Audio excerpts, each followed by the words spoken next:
Life is serious. We call it life or death. Somebody asked me one time if I had a good description of life. I said, yes, I think I've got a good one. Life is the struggle to keep death at a respectable distance. Death seems to want to move in prematurely. If you want to live a good, long, flourishing life, you got to push back. And we're dealing with some serious matters here. So we can't just, tell the latest 10 jokes and just go home. We're not here to entertain. We're here to instruct. We're here to grow. We're here to learn. We're here to get the best we possibly can. Serious. Life is serious. The future's serious. And I'm asking you to take it serious. Take your own future serious. What you can do for your family, take it serious. This is serious business. Next, number 1 was get serious. Here's number 2, get smart. Don't miss the training class.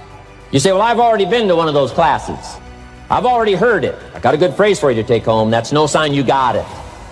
Just because you've listened to those millionaire tapes one time is no sign you've got it. I'm asking you to listen to them over and over and over. I'm asking you to dedicate yourself to a new level of learning. Study, learn, grow, change, develop. Never let it be said you didn't learn. One of the most difficult choices I ever faced in life was in 2008. I think I had maybe $30 million left, or $30 or $40 million left in 2008. I had 2 choices. I could put it all into one company, and then the other company would definitely die, or split it between the 2 companies. But if I split it between the 2 companies, then both might die. And when you put your blood, sweat, and tears into creating something, building something, it's like a child.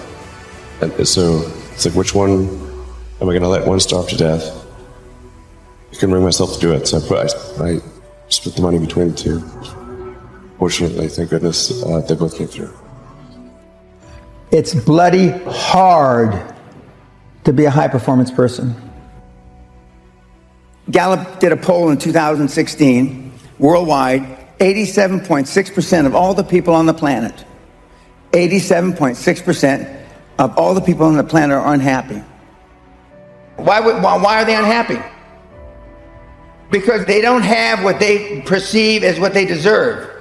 But it's not what you deserve in life, it's what you earn in life. I came from a background. My dad beat me, I got in a lot of trouble. I found a way to turn it around. The kids, the millennials, give up too easily. You have to want it more than the air that you breathe. I said, you can do it if you want it bad enough. The operative part of that is if you want it bad enough. And virtually everybody that's ever come to the seminars never wanted it as much as I did. Nobody was as hungry. There's an ancient script that says, without a vision we die, and if I can get people caught up in thinking about where they would like to go, who they would like to meet, the kind of income they would like to have, the kind of money they would like to share, the kind of skills they would like to develop, the influence they would like to have, the reputation they would like to build. Would you like to be an entrepreneur, or would you like to have a masterful management career? Would you like to be a better parent? What kind of influence would you like to have on the people around you? Do you like to influence the industry you're in? Right? If you want to solve your problems, you got to learn. If you want to take advantage of an opportunity, you got to learn. That's what these journals are for. That's what pad and pencil's for. That's what taking notes is for. See if you can't increase your ability to comprehend ideas, information that can be life-transforming. Don't miss the opportunity to learn. Take a good key phrase home, use it in your training. Don't be lazy in learning. Don't be casual in learning. If you've had a bad week, just sit down and ponder that for a while. Study it. See if you can't pick up some ideas from a poor week and then make a better week. Learn from your own experiences. One way to learn to do it right is do it wrong. That's one way to learn to do it right. Do it wrong. Now the key is don't let it take too long.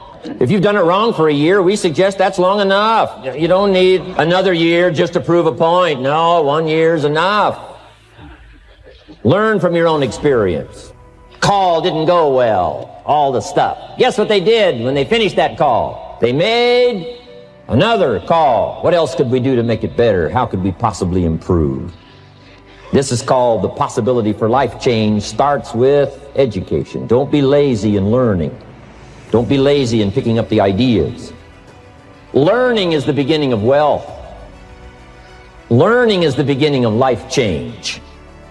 What was your biggest failure, and how did it change you? Well, there's a ton of failures along the way, that's for sure. Like, so as I said, for SpaceX, the first 3 launches failed. And we're just barely able to scrape together enough parts and money to do the 4th launch. If that 4th launch had failed, we would have been dead. So multiple failures along the way. I tried very hard to get the right expertise in for SpaceX. I tried hard to find a great chief engineer for the rocket, but the good chief engineers wouldn't join, and the bad ones, well, there was no point in hiring them. So I ended up being chief engineer of the rocket. So if I could have found somebody better, then we would have maybe had listed 3 failures. How many of you can say that you're serious about it? How many of you can actually say that you're trying to be all you can be? Now, I won't insult you by asking you to raise your hand because you'll just lie. We all know what the real answer is, don't we? You're not.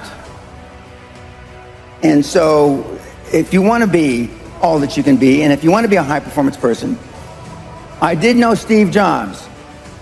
I do know Elon Musk. I do know Warren Buffett.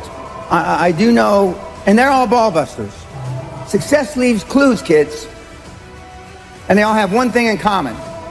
They're ball busters. They're hard as nails. What kind of sacrifices are you willing to be super successful? 60 hours a week. Nobody is willing to work 60 hours a week to be successful. Nobody is willing to miss a holiday. If you booked a holiday and something important happened in business, would you tell your family to go on the holiday without you, and you're not going to go? Nobody said yes. The high-performance people, the one thing that they all have in common is they're hungry. Hungry for a better life. Hungry for change. Hungry for the tough love their parents didn't give them. Growth only comes through pain. No pain, no gain. Because you're not willing to make any sacrifices to be high performance. I still work 50, 60 hours a week. And I haven't had to work in 35 years. You got to get going. You got to take action. The disciplines is the miracle process. And here's how to get the miracle of your future going as far as disciplines are concerned. Number 1, do what you can. You might go home and set a whole new pace for yourself, and we call it cleaning up neglect. Should walk around the block, could walk around the block for your good health. Don't walk around the block. See, you're on the wrong track. Letters you haven't written, conversations you haven't had with your family, somebody you should sit down with when you get back home, get that job done. Don't let neglect destroy your days, destroy your life, and destroy your future. Go back and do what you can.